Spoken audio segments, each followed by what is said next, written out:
En un lugar de la Mancha de cuyo nombre no quiero acordarme, no ha mucho tiempo que vivía un hidalgo de los de lanza en astillero, adarga antigua, rocín flaco y galgo corredor.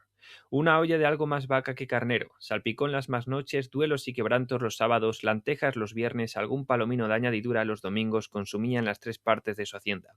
El resto de ella concluía en sayo de velarte, calzas de velludo para las fiestas, con sus pantuflos de lo mismo y los días de entre semanas honraba con su vellorí de lo más fino. Tenía en su casa una ama que pasaba de los 40 y una sobrina que no llegaba a los 20 y un mozo de campo y plaza que así ensillaba el rocín como tomaba la podadera. Frisaba la edad de nuestro hidalgo con los 50 años. Era de complexión recia, seco de carnes, enjuto de rostro, gran madrugador y amigo de la caza. Quieren decir que tenía el sobrenombre de Quijada o Quesada, que en esto hay alguna diferencia en los autores que de este caso escriben, aunque por conjeturas verosímiles se deja entender que se llamaba Quijana. Pero esto importa poco a nuestro cuento, basta que en la narración de él no se salga un punto de la verdad. Este es el comienzo de la más importante y famosa obra de la historia de la literatura. ¿Qué pasaría, sin embargo, si yo fuese ahora diciendo que el Quijote no existe? No que no exista, evidentemente, como personaje real, porque obviamente es un personaje ficticio, todo el mundo lo sabe. Pero ¿qué pasaría si yo dijese que el Quijote como obra no existe? ¿Qué pasaría si yo dijese que Cervantes nunca existió? Obviamente simplemente pensarían que estoy loco, tan loco como el propio Quijote, como el propio Quijana. Pero ¿qué pasaría si realmente tuviésemos que reestructurar nuestra forma de entender el mundo desde cero? En temas simples, en temas que todo el mundo conoce, en temas evidentes, en temas que damos por sabidos, consabidos y más que por seguros en nuestra vida diaria. Pues esto es un problema al que actualmente muchas personas se enfrentan en su día a día, con el que tienen que lidiar y que es importante entender desde cero. Desde el hecho de que cuando alguien directamente se enfrenta a una información que atenta claramente contra su entendimiento del mundo, lo primero que va a hacer esa persona es ignorar esa información. En segundo lugar, si no puede ignorar esa información, buscará justificarla, excusarla, introducirla de alguna manera dentro de la concepción previa que ya posee del mundo en el que vive. Claro, esa persona, si por ejemplo le decimos que Cervantes nunca existió, nos dirá que quizás Cervantes no, pero un noble con ese nombre, sí. Obviamente al final nos quedamos en el mismo sitio. Y si ya justificar, excusar una información que nos ha llegado, que es nuevamente recibida, no sirve, lo siguiente es directamente generar, al menos lo hace el cerebro inconscientemente, generar reacciones emocionales para intentar oponernos, para intentar estar en contra de esa información que directamente se opone a nuestro entendimiento del mundo. Esto es muy útil porque ayuda al cerebro a estructurar nuestro entendimiento de la realidad y a consolidarlo firmemente. Esto se debe tener en cuenta como que a lo largo de nuestra historia evolutiva, lo más eficiente para nuestro cerebro fue consolidar nuestra arquitectura cognitiva, crear fuertes, sólidas redes internas en la misma y, por tanto, lograr que nuestras percepciones y actuaciones sobre la realidad fuesen claramente resolutivas, contundentes, es decir, que estuviesen claramente marcadas, que no hubiese posibilidad a la dubitación en momentos o aspectos claves de nuestra vida. Evidentemente, esta forma de pensar no es la mejor cuando se trata de entender el mundo a través de un método científico riguroso. Obviamente, siempre existen métodos, muchas veces explicados, ejemplificados también, para intentar averiguar la verdad a través de sencillos pasos, como por ejemplo hacen los servicios de inteligencia, que es tratar la información y tratar la fuente de información por caminos separados.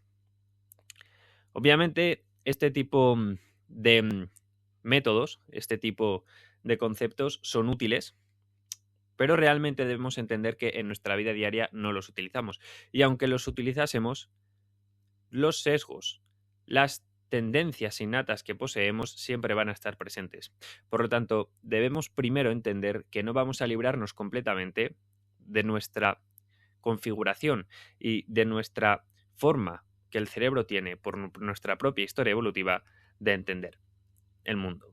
Esto refiere directamente al vídeo anterior en el que hablábamos de este concepto clave y de cómo las personas en realidad no van a modificar su forma de entender el mundo en ningún momento. En realidad aquí entramos en una cuestión interesante porque debemos enfrentarnos muchas veces a cuestiones que no podemos justificar.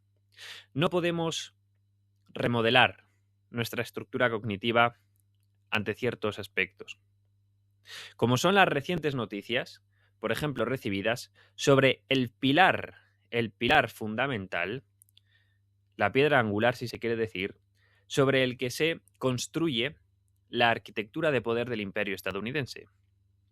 Resulta que recientemente hemos escuchado que una secta de oligarcas judíos, satanistas y pedófilos, que tienen un fetiche con la extinción de la raza blanca y del cristianismo, resulta que este tipo de personas recientemente han sacado unos papeles a la luz, porque no se piense nadie que el FBI trabaja por su propia cuenta. El FBI y todas las organizaciones federales o estatales de los Estados Unidos están al servicio de esa oligarquía satanista y pedófila. No hay lugar a duda de esto. Si en este momento han sacado esos archivos, primeramente es porque ya sienten que el discurso lo tienen tan dominado que las personas efectivamente, por esos sesgos que estoy comentando, no van a asimilar esa nueva información, no van a asimilar esa información que estoy comentando. La van a rechazar y si se ven en la necesidad, simplemente van a querer evitarla en la medida de lo posible. Cuando no, directamente enfadarse con la información o con aquel que la está expresando, aquel que la está comunicando. En cualquier caso, debemos atender directamente a cómo los servicios de inteligencia han logrado algo realmente complicado, que no es engañar a las personas, sino conseguir que las personas, cuando se ven sometidas a la verdad, la repudien. Que las personas repudien la verdad porque esa verdad es completamente distinta a la forma de entendimiento de la realidad que durante años se ha construido en el cerebro de esa persona a través de la propaganda política. Este es un tema muy interesante que no se suele tratar, y es que la propaganda política no funciona engañando a las personas. No. Eso es solo el primer paso. La propaganda política se construye en base a forzar a las personas a construir un entendimiento del mundo que sea incompatible con la realidad. De tal modo que cuando las personas se ven sometidas realmente a información verídica, simplemente repudien. Primero rechacen en todo momento, por supuesto, pero si el rechazo no sirve, si la justificación no sirve, repudien, rechacen claramente, activamente, esa información que es disruptiva con el modelo de la realidad que tienen creado en su cerebro. La precisión milimétrica expresiva probablemente juegue en mi contra, y es que intento expresar conceptos amplios de manera rápida. Así que era necesario, por tanto, realizar esa diferenciación esquemática a la que referíamos en el vídeo anterior para poder dejar claramente marcados estos 3 puntos. En primer lugar, la tendencia de las personas a defender su propio entendimiento de la realidad, incluso oponiéndose a cualquier información disruptiva con el mismo. En segundo lugar, como vamos a tratar en el siguiente vídeo, hablaremos de cómo las personas, para formar grandes sociedades, han tendido a comportarse y a percibir la realidad de una determinada manera. Sin embargo, esto conlleva grandes sesgos, conlleva grandes errores de percepción derivados de ese funcionamiento intrínseco de nuestra mente. El observar, el percibir a un político no como un potencial enemigo, sino como un potencial salvador, como un potencial mesías, es probablemente uno de los sesgos más importantes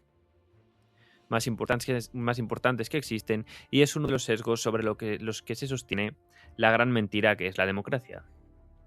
Con todo, continuaremos este largo camino que aún nos queda, describiendo conceptos importantes, y cuando terminemos esos 3 conceptos importantes a los que aludíamos en el primer episodio, en el primer capítulo, comenzaremos directamente a señalar a la realidad de la política internacional, a hacer análisis de geopolítica relevantes, pero antes de nada estos eran conceptos clave que quería dejar más que marcados, que luego más tarde podremos ir repitiendo, que luego más tarde podremos ir comentando una y otra vez porque serán importantes repetir y será importante comentar en adelante, pero que es importante dejarlos claros cuanto antes.